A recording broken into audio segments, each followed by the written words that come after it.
Entonces, para estas personas, Dios es un Dios romántico que solo se interesa en las buenas acciones. Una sonrisa, una comida, etc.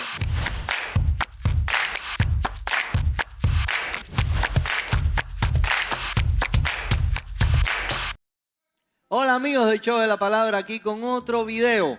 El popular cantante cristiano, aclamado en todo el mundo y muy amado por la comunidad cristiana, Marcos Witt, ha rehusado ser luz, lo que él mismo cantaba. Enciende una luz, ha rehusado ser luz en un popular show donde lo invitaron y le hicieron la pregunta que todo cristiano quisiera que le hicieran. Una persona le hace esta pregunta: ¿dónde está ese Dios? Esto fue lo que respondió. ¿Y dónde está ese Dios? Está aquí. Ahí está dentro de ti, está aquí en este estudio, está en nuestras acciones, en una sonrisa, en un abrazo, en una ayuda que le des a un necesitado, que le ayudes dándole una comida. Ahí está Dios. Está en abrazar a un huérfano. Ahí está Dios. Dios está en tantos diferentes lugares.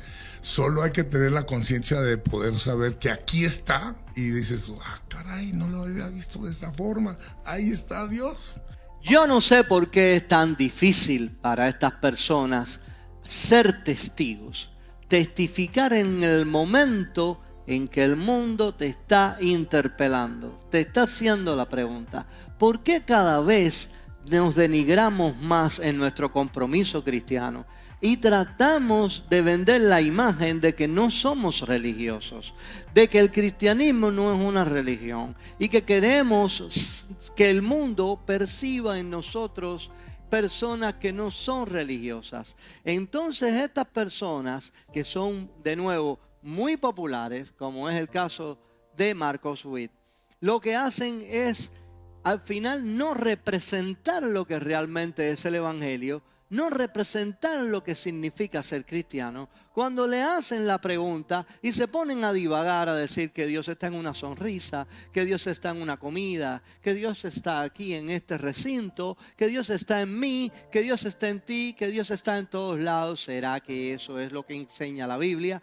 ¿No sería mucho más sencillo haber respondido con esa canción que él mismo popularizó hace ya bastantes años? Enciende una luz, déjala brillar, la luz de Jesús que brille en todo lugar. Sin embargo, él rehúsa hacer esto y ser luz de Jesús. Lo mínimo que podía haber dicho, que podríamos todos nosotros en su posición haber dicho, es esto: porque tanto amó Dios al mundo que dio a su Hijo unigénito, para que todo el que en Él cree no se pierda, mas tenga vida eterna.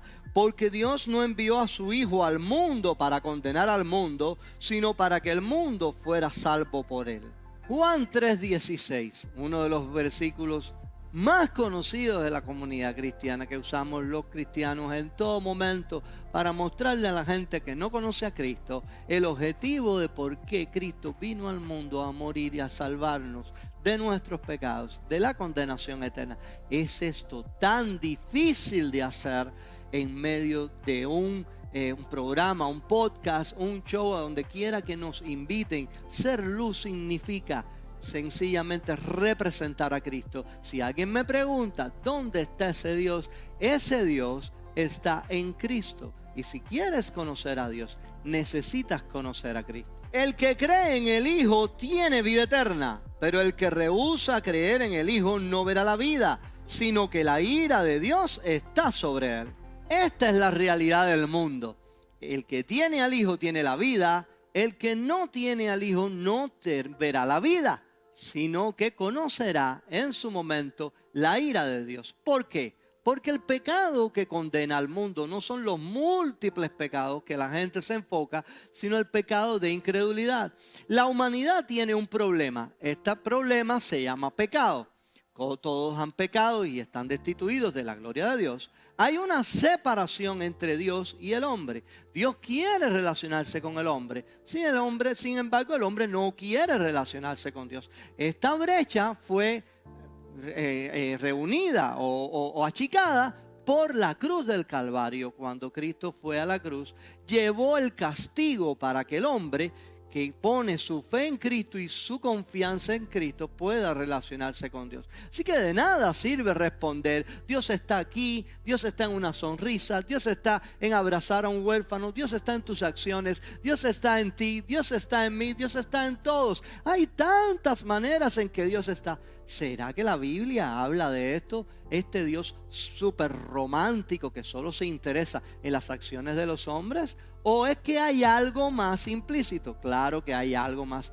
¿Es que son malas las acciones humanas? No, pero la Biblia es clara. Nadie puede ir a Dios si no es a través de Cristo.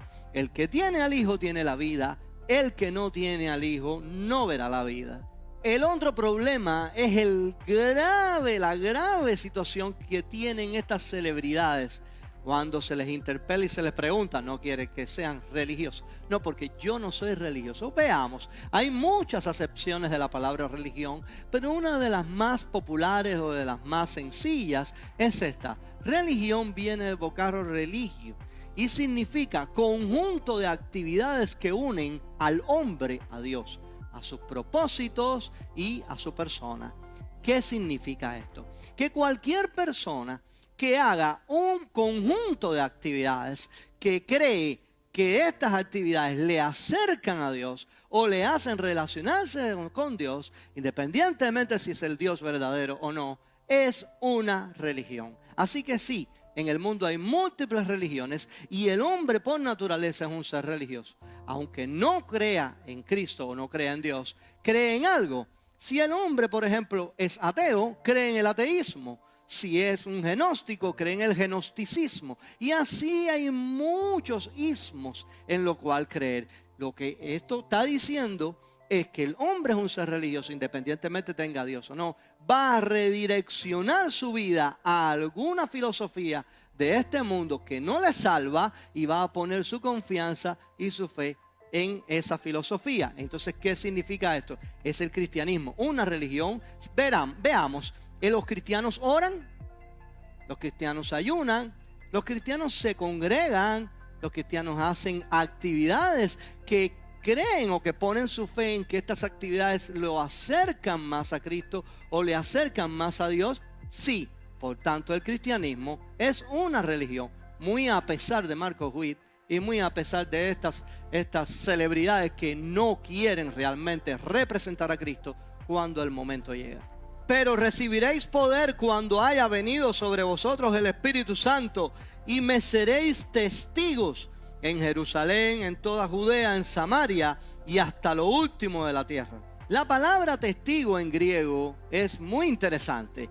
El griego es martureo y de esta palabra se derivó la palabra española para mártir. ¿Qué es un testigo? Alguien que está dispuesto a morir por el mensaje que lleva.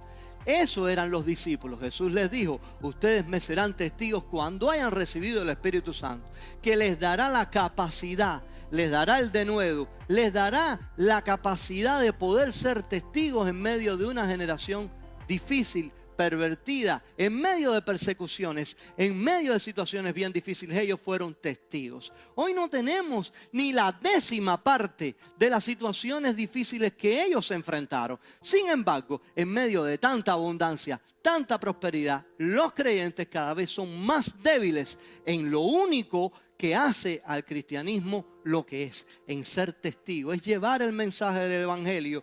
Jesucristo predicó y dijo: el tiempo se ha cumplido, el reino de los cielos se ha acercado, por tanto arrepentidos y creed en el Evangelio. Pero parece que esto es muy difícil de hacer, es muy difícil de decir, y es mejor decir, bueno, que Dios está en una sonrisa, que Dios está en una comida, que Dios está en las buenas acciones. ¿Puede Dios estar en las buenas acciones de los hombres? Sí. Sin embargo, las buenas acciones no te van a relacionar con Dios, no te van a llevar al cielo si tú rehusas creer el mensaje.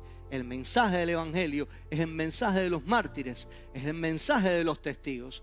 Esta palabra ha costado la sangre de millones de personas a lo largo de toda la historia de la vida cristiana, desde que la iglesia del Señor fue fundada. Sin embargo, hoy rehusamos ser luz, rehusamos ser testigos cuando el mundo pregunta: ¿y dónde está ese Dios? Ese Dios está en Cristo, muy a pesar de la gente que no quiere ser religiosa. Ese Dios, la única manera de conocerlo es recibir a Cristo, hacer lo que hacen los discípulos de Cristo, amarle con tu vida, a costa de ella, y servirle por el resto de tus días. En Hechos de la Palabra estamos interesados en que tú conozcas la Biblia tal y como ella está. Así que si no te has suscrito a nuestro canal, por favor, te pido que lo hagas y regálanos un like. También compártenos en tus redes sociales. Mi nombre es Alain González. Que Dios te bendiga.